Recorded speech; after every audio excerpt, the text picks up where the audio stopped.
મોડાસા ખાતે આવેલ BZ finance સર્વિસમાં નોકરી કરતા યુવકની ધરપકડ કરવામાં આવી હતી. મોડાસા ઓફિસ ખાતે નોકરી કરતા યુવકની ધરપકડ કરવામાં આવી હતી, જેને લઈ BZ ફાઇનાન્સ સર્વિસમાં નોકરી કરતા યુવકનો પરિવાર ચિંતામાં મુકાયો હતો. જો કે આરોપી રણવીરસિંહ મહેન્દ્રસિંહ ચૌહાણનું ઘર મોટી ચિંચણો ગામમાં આવેલ છે. આરોપી રણવીરસિંહ 12,000 મહિને પગારમાં નોકરી કરતો હોવાનું સામે આવ્યું હતું અને યુવકની ધરપકડ બાદ પરિવાર ચિંતામાં મુકાયો હતો, જેને લઈ આરોપીના પિતાએ પ્રતિક્રિયા આપી હતી. ભરત કડિયા સાથે નંદિની જોશી, સિટી ન્યૂઝ મોડાસા. રણવીરસિંહ મારા દીકરા થાય છે. મારો એક જ દીકરો છે રણવીરસિંહ.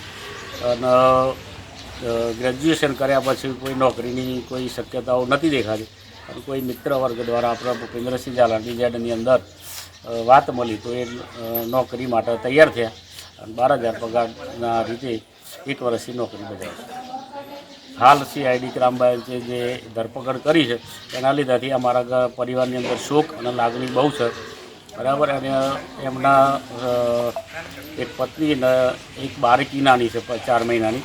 હાલ એ લોકો ન્યાય માટે તડસી રહ્યા છીએ અમે બધા સરકાર જોડે. રણવીરસિંહ કેટલા સુધીનો અભ્યાસ કરેલો હતો? એ થયેલા છે. કેટલા સમયથી તેઓ નોકરી કરતા? 1 જ વર્ષથી નોકરી ચાલુ છે. તમારી શું માંગ છે? અમારે તો સાહેબ આ રીતે માગે છે કે જલ્દી આ લોકોને ન્યાય મળે. બરાબર. અને એમના ભવિષ્યનો સારું એવું આગળ પ્રગતિ થાય, અટકી ના જાય એટલા માટે અમે સરકારને વિનંતી કરીએ કે આ લોકો ન્યાય આપો. રણવીરસિંહની ધરપકડ કરી એ ઘરેથી કરી હતી કે પછી? ના, એ સાહેબ ઓફિસથી થયેલું છે. અમને તો લગભગ રાત્રે 8-9 વાગે ખ્યાલ આવ્યો. એ પછી કોઈ કોન્ટેક્ટ? પછી કોઈ કોન્ટેક્ટ નહીં. ત્યાર પછી મોબાઈલ લઈ લીધા છે કે શું છે એ જ ખબર નથી. વધતા ત્યાં કોઈ કોન્ટેક્ટ થતો નથી. અરવલ્લી જિલ્લામાં ધનસુરાની શ્રી JS મહેતા હાઈસ્કૂલ ખાતે જિલ્લાનું 10મું બાળ વૈજ્ઞાનિક પ્રદર્શન યોજાયું હતું. અન્ન અને નાગરિક પુરવઠા મંત્રી ભીખુસિંહ પરમારના અધ્યક્ષસ્થાને બાળ વૈજ્ઞાનિક પ્રદર્શન 2024-25ને ખુલ્લો મૂકવામાં આવ્યો હતો. બાળકોમાં ગણિત અને વિજ્ઞાન પ્રત્યે રુચિ વધારવા અરવલ્લી જિલ્લામાં બાળ વૈજ્ઞાનિક પ્રદર્શન યોજવામાં આવે છે. આ વર્ષે જિલ્લાની 10મું બાળ વૈજ્ઞાનિક પ્રદર્શન અરવલ્લી જિલ્લા ધનસુરા ખાતે શ્રી JS મહેતા હાઈસ્કૂલ ખાતે યોજવામાં આવ્યું હતું. માનનીય અન્ન અને નાગરિક પુરવઠા મંત્રી ભીખુસિંહ પરમારના હસ્તે આ પ્રદર્શનને ખુલ્લું મૂકવામાં આવ્યું હતું અને આ પ્રદર્શનમાં ખોરાક, આરોગ્ય અને સ્વચ્છતા, પરિવહન અને પ્રત્યાયન, કુદરતી ખેતી, ગાણિતિક નમૂનાઓ અને ગુણાત્મક ચિંતન, આપત્તિ વ્યવસ્થાપન જેવા 5 વિભાગ અંતર્ગત 45 જેટલી કૃતિઓનું પ્રદર્શન કરવામાં આવ્યું હતું. ટકાઉ ભવિષ્ય માટે વિજ્ઞાન અને ટેકનોલોજી વિષય આધારિત 3 દિવસ માટે યોજાયેલ આ ગણિત, વિજ્ઞાન અને પર્યાવરણ પ્રદર્શન બાળકોને તેમની રુચિ વધારવામાં મદદરૂપ થશે. આ પ્રદર્શન દરમિયાન પસંદગી પામેલ શ્રેષ્ઠ કૃતિ આગામી સમયમાં યોજાનાર ઝોનલ કક્ષાના પ્રદર્શનમાં ભાગ લેશે. આજના કાર્યક્રમમાં બાળકોને સંબોધન કરતા મંત્રીશ્રીએ જણાવ્યું કે બાળકોએ પોતાના શિક્ષકોને માતા-પિતા સમાન માન આપવું જોઈએ. મંત્રીશ્રીએ સંબોધન દરમિયાન પોતાના બાળપણની યાદોને સંભાળી હતી. બાળકોને તેમને એક મેક ઇન ઇન્ડિયા, ટેકનોલોજી જેવા વિષયો પર અંગે પણ સમજાવ્યું હતું. ટેકનોલોજીના માધ્યમથી ભવિષ્યમાં આપણે વિકસિત ભારતનું નિર્માણ કરવા જઈ રહ્યા છીએ. આજના કાર્યક્રમના સમારંભના અધ્યક્ષ તરીકે ધનસુરા કેળવણી મંડળના પ્રમુખ અને સાબરડેરીના ડિરેક્ટર શ્રી કાંતિભાઈ પટેલ, મુખ્ય મહેમાન તરીકે GSMMFના ચેરમેન અને સાબરડેરીના ચેરમેન શામળભાઈ પટેલ, પ્રાંતિજના પૂર્વ ધારાસભ્ય મહેન્દ્રસિંહ બારૈયા, જિલ્લા શિક્ષણ અધિકારી ઉષાબેન કામેતી, અરવલ્લી જિલ્લા આચાર્ય સંઘના પ્રમુખ નરેશભાઈ પટેલ, અરવલ્લી જિલ્લા માધ્યમિક શિક્ષણ સંઘના પ્રમુખ અશોકભાઈ પટેલ, અરવલ્લી જિલ્લા ઉચ્ચતર માધ્યમિક શિક્ષણ સંઘના પ્રમુખ રાકેશભાઈ પટેલ, અરવલ્લી જિલ્લા પ્રાથમિક શિક્ષણ સંઘના પ્રમુખ અનિલભાઈ પટેલ સહિત ધનસુરા કેળવણી મંડળના મહાનુભાવો ઉપસ્થિત રહ્યા હતા. ભરત કડિયા સાથે તનિષા પરમાર, સિટી ન્યૂઝ ધનસુરા. સાબરકાંઠા અને અરવલ્લી જિલ્લાના લોકો પાસે ઊંચા વ્યાજની લાલચ આપી લોભામણી સ્કીમો મૂકી રોકાણ કરાવનાર BZ ગ્રુપની અલગ અલગ બ્રાન્ચો પર CID ક્રાઇમ દ્વારા ગઈકાલે થઈ 6,000ના રોકડના કથિત કૌભાંડ મામલે દરોડા પાડવામાં આવ્યા હતા અને વધુ તપાસ આદરી દેવામાં આવતા ખેડબ્રહ્મા શહેરમાં આવેલ BZની ઓફિસના શટર બંધ થતા રોકાણકારોમાં ફફડાટ ફેલાયો હતો. નોંધનીય છે કે BZ નામની તમામ પ્રકારની ઓફિસો હાલ તો બંધ જોવા મળી છે. BZ ટ્રેડ્સ ખાતે પણ વિવિધ ઇલેક્ટ્રોનિક ચીજવસ્તુઓ મળતી હતી, પરંતુ આજે એ ઓફિસો પણ બંધ જોવા મળી છે. જેને પગલે યાત્રાધામ ખેડબ્રહ્મા શહેરમાં ઉનવામાં વિસ્તારમાં આવેલ હાઈવે રોડ ટચવાળી BZ ઇન્ટરનેશનલ બુકિંગ પ્રાઇવેટ લિમિટેડની ઓફિસોના શટર ગઈકાલથી બંધ હાલતમાં જોવા મળી રહ્યા છે.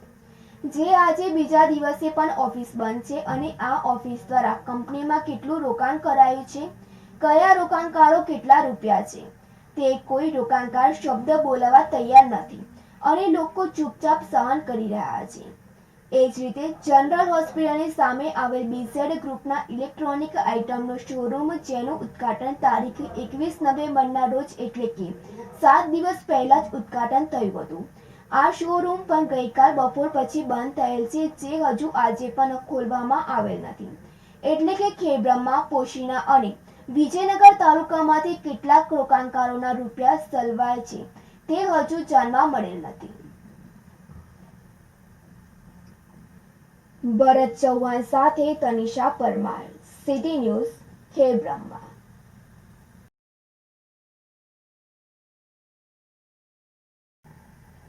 ધ સાબરકાંઠા જિલ્લા સહકારી દિવેલા તેલીબિયા ઉત્પાદક સંઘ ખાતે ખરીફ 2024 ટેકાના ભાવેથી મગફળી ખરીદવાના કેન્દ્રની શરૂઆત કરવામાં આવી હતી.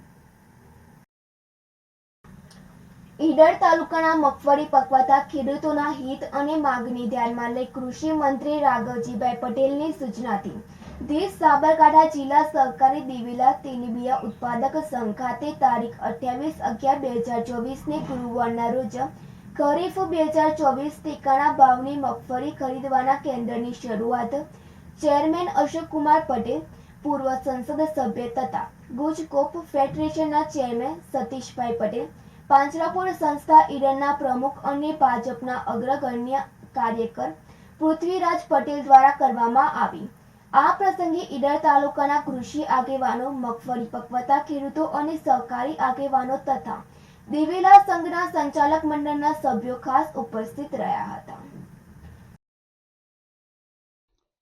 કેન્દ્ર સરકાર અને ગુજરાત સરકાર ખેડૂતલક્ષી અભિગમના માધ્યમથી આપ સૌના માધ્યમથી હું જણાવવા માગું છું કે ટેકાના ભાવો વાવેતર કરતા હોય એ પહેલાં કેન્દ્રની સરકાર ભાવો જાહેર કરતી હોય છે. ઉત્તર ગુજરાતમાં ઈડર અને વડાલી વિસ્તારમાં આપ સૌ જાણકાર છો એ પ્રમાણે મગફળીનું ઘણું મોટું વાવેતર થાય છે અને સરકાર જો ખરીદીમાં ઊભી રહે તો જ ખેડૂતોને પોષણક્ષમ ભાવ મળે.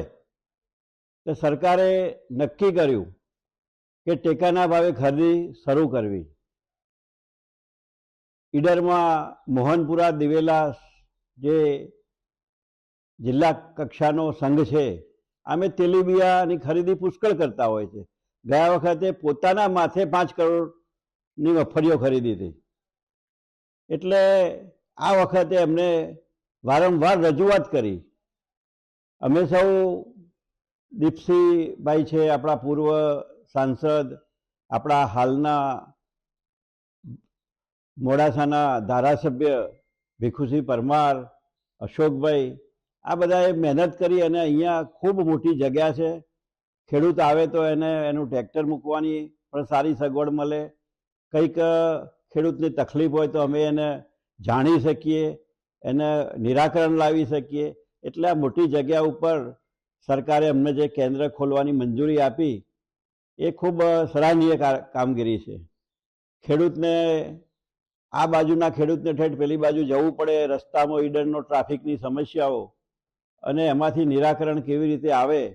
એટલે આજે ત્રીજું સેન્ટર ઈડર વડાલી તાલુકા ઈડરની અંદર, જાદરની અંદર પણ છે, ઈડર જીનમાં પણ છે ને એક આ ત્રીજું સેન્ટર અહીંયા જે આપી અને સરકારે જે સારી કામગીરી કરી છે એના માટે ખેડૂત આલમ અત્યારે ખુશ છે અને આજથી સારું કામગીરી અહીંયા શરૂ થશે અને ટેકાની ખરીદીથી બજારની અંદર પણ ખેડૂતોને સારા ભાવો મળશે. એટલે આ જે કંઈ કામગીરી થઈ રહી છે એને અમે બધા બિરદાવીએ છીએ અને આજથી ખેડૂતોની આ ખરીદી ચાલુ થઈ છે. આપ સૌના માધ્યમથી આખા આ સંદેશો ઈડરના તમામ ખેડૂતોને પહોંચે એ જ અમારી અભ્યર્થના. સાબર ડેરી અને અમૂલના ચેરમેન શ્યામલભાઈ પટેલ તથા અગ્રગણ્ય ખેડૂત અને બિઝનેસમેન ખેડૂતને ટેકાના ભાવથી ખરીદીના કાર્યની સફળતાપૂર્વક પૂર્ણ થાય તે માટે શુભકામનાઓ પાઠવી હતી અને અત્રે ચેરમેન અશોકભાઈ પટેલના માર્ગદર્શનથી ખેડૂતોની મગફળી ખરીદવાની પ્રક્રિયા સફળતાપૂર્વક થાય તેવી તકેદારી વ્યવસ્થા કરવામાં આવી હતી.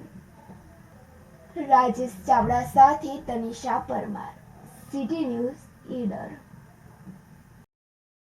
મોહનપુર ખાતે જિલ્લા દિવેલા સંઘ ખાતે મગફળીનું કેન્દ્ર સરકારના આધારિત જે જણસ મુજબ નિયમ મુજબ ખરીદવાનું પેટા કેન્દ્ર મળ્યું છે ત્યારે ખરેખર આપણા ગુજરાત રાજ્યના મુખ્યમંત્રી શ્રી ભૂપેન્દ્રભાઈ તેમજ આપણા દેશના વડાપ્રધાન આદરણીય નરેન્દ્રભાઈનો જેટલો આભાર માનીએ એટલો ઓછો છે.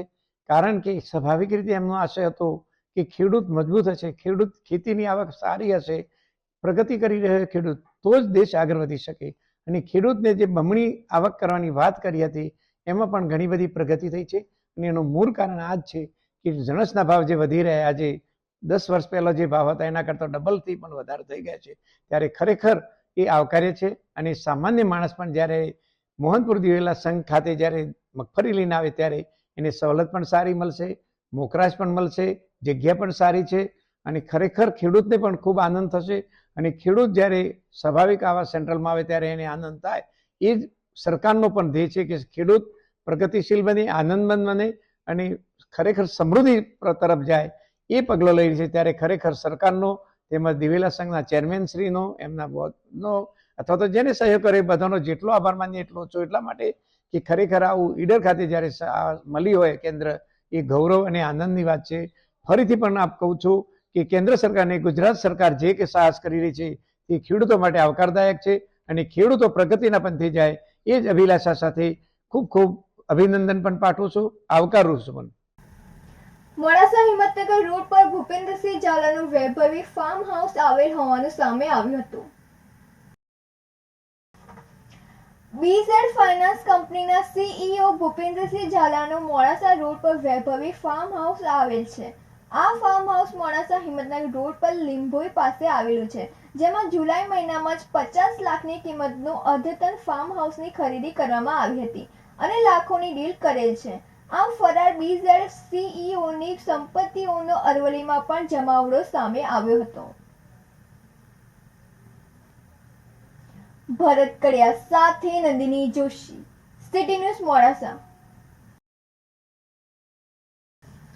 સાબરકાંઠા જિલ્લાના પ્રાંતિજ ખાતે તાલુકા નિવૃત્ત કર્મચારી મંડળની વાર્ષિક જનરલ સભા પ્રાંતિજ મહાકાળી મંદિર ખાતે યોજાઈ હતી, જેમાં તાલુકા નિવૃત્ત કર્મચારી મંડળના સભાસદ ભાઈ બહેનો મોટી સંખ્યામાં ઉપસ્થિત રહ્યા હતા. પ્રાંતિજ તાલુકા નિવૃત્ત કર્મચારી મંડળની જનરલ સભા પાંખડિયા બસ સ્ટેન્ડ પાસે આવેલ શ્રી મહાકાળી મંદિર ખાતે સાબરકાંઠા નિવૃત્ત કર્મચારી મંડળના પ્રમુખ ચતુરસિંહ ચૌહાણના અધ્યક્ષસ્થાને યોજાઈ હતી, જેમાં પ્રાંતિજ તાલુકા નિવૃત્ત કર્મચારી મંડળના પ્રમુખ ઇન્દ્રસિંહ બી પરમાર, ઉપપ્રમુખ પોપટભાઈ કે પટેલ, મંત્રી રમણભાઈ કે વણકર, સહમંત્રી અરવિંદભાઈ રાવલ, મધુભાઈ રાવલ, MA ઉદનવાલા સહિત આ જનરલ સભામાં નિવૃત્ત કર્મચારીઓ મોટી સંખ્યામાં ઉપસ્થિત રહ્યા હતા. જ્યારે ઉપસ્થિત મહેમાનોનું ફૂલહાર, શાલ ઓઢાડી સ્વાગત કરવામાં આવ્યું હતું, તો વર્ષ દરમિયાન મૃતક પામેલ સભાસદોને શ્રદ્ધાંજલિ આપીને યાદ કરવામાં આવ્યા હતા. જ્યારે 75 વર્ષથી ઉપરના સભાસદો, સિનિયર સિટીઝનોને તથા આજીવન દાતાઓનું સન્માન ફૂલહાર પહેરાવીને કરવામાં આવ્યું હતું અને ગત વર્ષના અહેવાલોનું વાંચન કરવામાં આવ્યું હતું. રમેશ મિસ્ત્રી સાથે Tanisha Parmar, city news, Prantij. BZ કૌભાંડ મામલે ભૂપેન્દ્રસિંહ ઝાલાની વધુ એક મિલકત સામે આવી હતી. બીઝેડ કૌભાંડ મામલે ભૂપેન્દ્રસિંહ ઝાલાની વધુ એક મિલકત સામે આવી છે, જેમાં મોડાસા તાલુકાના સાકરિયા ગામે ભૂપેન્દ્રસિંહ ઝાલાએ કરોડોની જમીનની ખરીદી કરેલ છે. સાકરિયા ગ્રામ વિસ્તારમાં આવેલ સર્વે નંબર 382ની 13,485 ચોરસ મીટર જમીન ખરીદી તાત્કાલિક એને કરાવ્યું હતું અને ભૂપેન્દ્ર પરબત ઝાલાના નામે ગ્રામ પંચાયતની મિલકતમાં નોંધ પડાવી હતી, જેના કૌભાંડી મિલકતના એક્સક્લુઝિવ વિડીયો સામે આવ્યા હતા. ભરત કડિયા સાથે નંદિની જોશી, સિટી ન્યૂઝ મોડાસા.